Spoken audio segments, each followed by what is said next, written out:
What is going on, everyone? It is Bobo Mac here for Crisis in the Toyverse. I hope you enjoyed that video package at the front. I had a lot of fun filming it with my fiance. Tried to put us in a Justice League mood. Just for those wondering, this guy does fit in that Batmobile. A little tight, but he does fit. But we're not here to talk about that. We're actually here to talk about the Mezco 112 Collective Justice League Tactical Suit Batman. And if this guy had any more names attached to him, I think we'd all be in a lot of trouble. But overall, I do enjoy this figure. I'm not the biggest fan of this tactical outfit per se, but it's a Batman figure, it's Mezco, so I had to pick it up. Everything on the figure, for the most part, came out good. There is one big problem I think that a lot of people have discovered that you've seen shared on social media and whatnot, and that has to do with the cowl and other Batman heads from the Snyderverse, if you will. But we'll tackle that a lot later. For what it is worth, I just want to focus on this figure itself for right now. Also, another thing I want to point out before we really get started, he did come with a cape.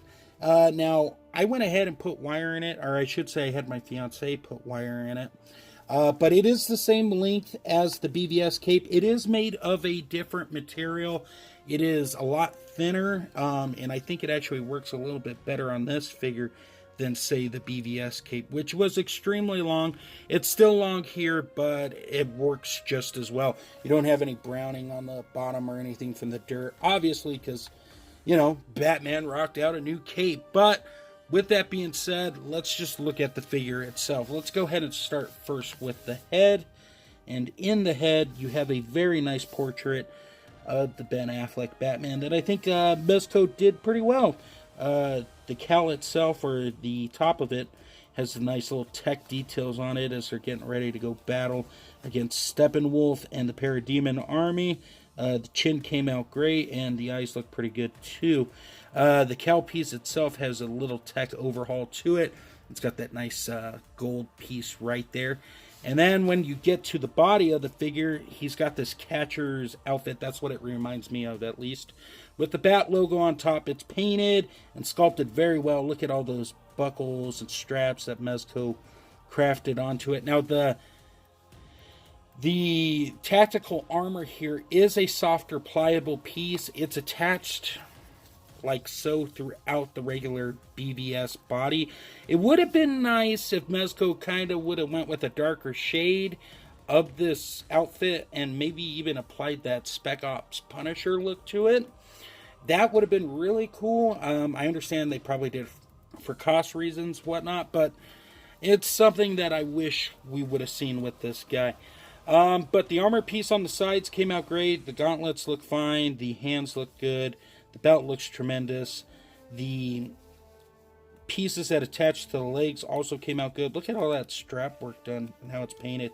Very nice. Of course, we've got Batman's crotch there. And then we have the boots down here onto the feet. And the feet have some nice treads on the bottom with those peg holes to plug him in. So, with that, let's just break down articulation. In terms of the head, he can look up. He can look down. He can go side to side and all the way around. No problems there. And then the cowl does rotate. The cowl piece itself has a peg that goes into the body and then plugs into a hole underneath the cape, which attaches up. So all of that came out fine. In terms of the arms, we have them going up, down, and pretty much all the way around any way you want. And then he sort of got that butterfly joint in there for even more Batman action. And since these are floating pieces, you can rotate them and whatnot. He does have a bicep cut underneath the cloth there, which is nice. Double jointed elbows, rotation at the gauntlet, and then the ball peg at the hand, which then you can shift up and down and side to side depending on how you turn it. Now, there was some confusion with some people whether or not he was going to be able to ab crunch.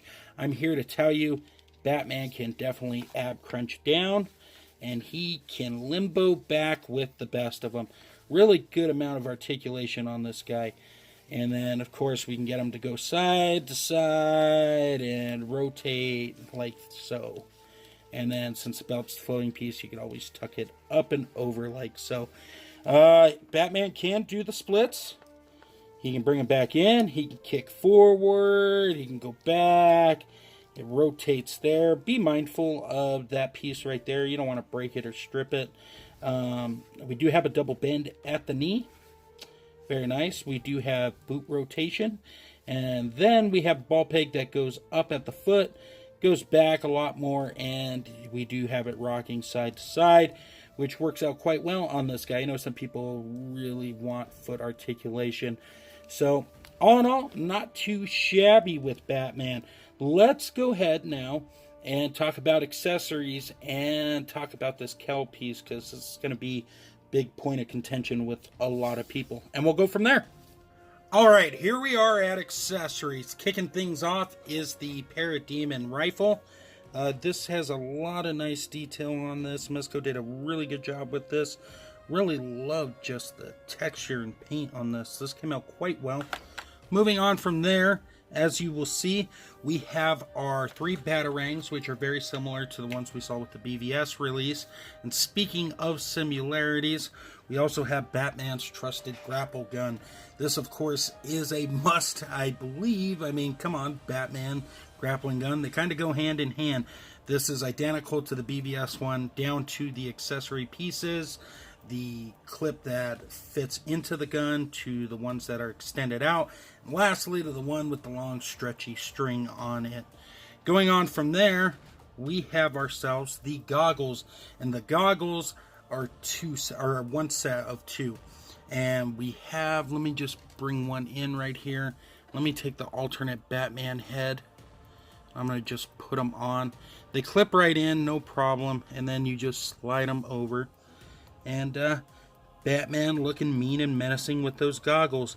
Speaking of mean and menacing, we also have that alternate head here, which has a Batman with his teeth gritted, ready for action. And that came out quite nice too. Of course, all the texture on the cowl from the other head is retained on this one. Then moving on from there, we have ourselves our 3 bat bombs, as I will call them, thermal detonators. These are done in a nice grayish silver black color, and they just have the design on them. And you have 3 of those, so chances are you'll probably lose 2 like me. And then moving on from there, we have our alternate hands, the 2 with the Batarang. We have a trigger hand, a gripping hand, a relaxed, or 2 gripping hands, and then a relaxed hand as well. And then, let me just slide this out of the way. To cap everything off, we have our Justice League Mezco stand. And then we have the clips. We get 1, 2, 3, 4, 5 of those. And then we get our Mezco 112 bag. And if you don't go with wired cape, you have the flight stand. And then you have the pieces to fit the bendy wire cape clips onto. So he does come packed with a lot, which is very nice.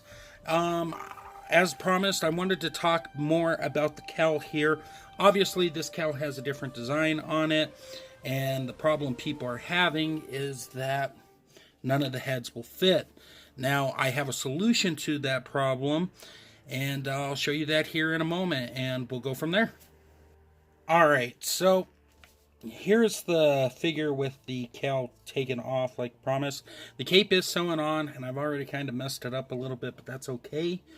What I'm going to do actually here is I had an extra BVS Batman.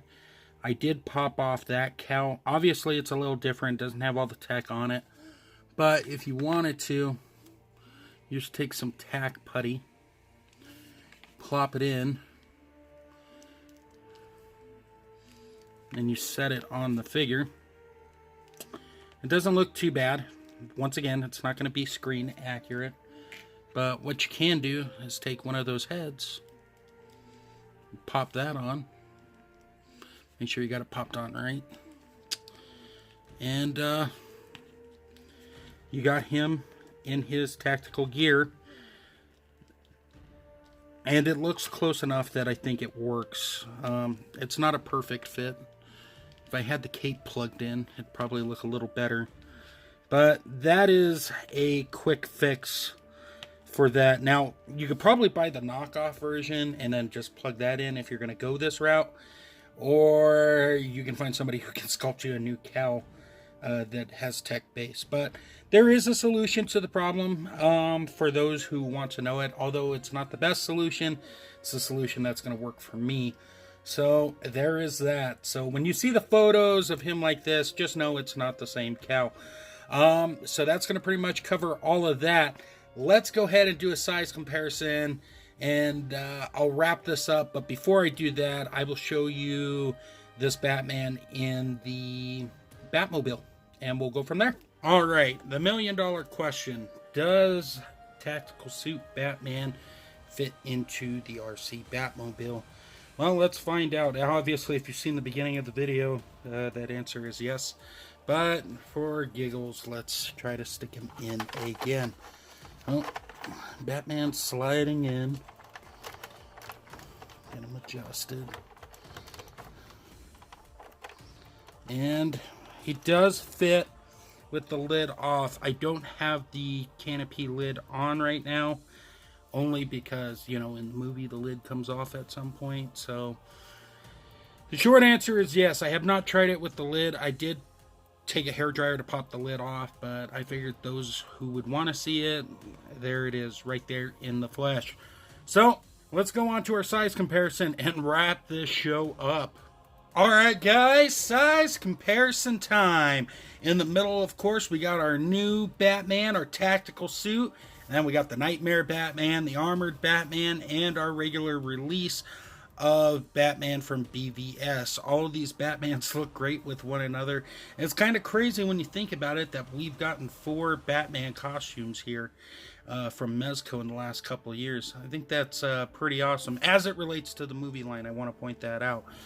So there is that. Real quick, let's do another size comparison with the fellow Justice League members that we do have. And here we are with the members of the Justice League we do have. Of course, we got Tactical Batman again, Wonder Woman and Aquaman to Batman's left, or my left, I should say.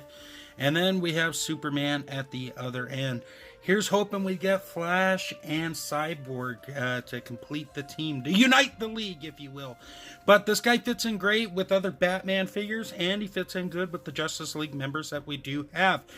So, should you pick it up? Well, I can't make that decision for you, but truthfully, I do like the figure a lot. I know that the head issue with the cowl is going to be a big deterrent for some in the aftermarket, but at the end of the day, as a standalone piece, if you put all that other stuff out of your mind, he's still really cool. He's packed with a lot of accessories. He's got some cool new things going on with him. And he's very poseable. And I think that's always a plus when it comes to Batman. So, guys, that's going to pretty much do it for the review today. As always, I want to thank you guys very much for stopping by. I know it was a long video, but I wanted to share my experience with this figure and some of the things I discovered along the way. Thank you very much for stopping by. I know there's tons of people doing videos nowadays, myself included, so for you to spend time out of your day to see what's going on here, it really does mean a lot. So thank you guys for that. I have logos popping up. Head over to undercovercapes.com for all things geekery in the podcast verse. While you're there, head over to extreme-sets.com for all your pop-up needs, including this Batcave. With that being said, though, guys, I'll have a slideshow at the end. Hope everyone's going well with everyone, and take care. And until next time, great googly moogly.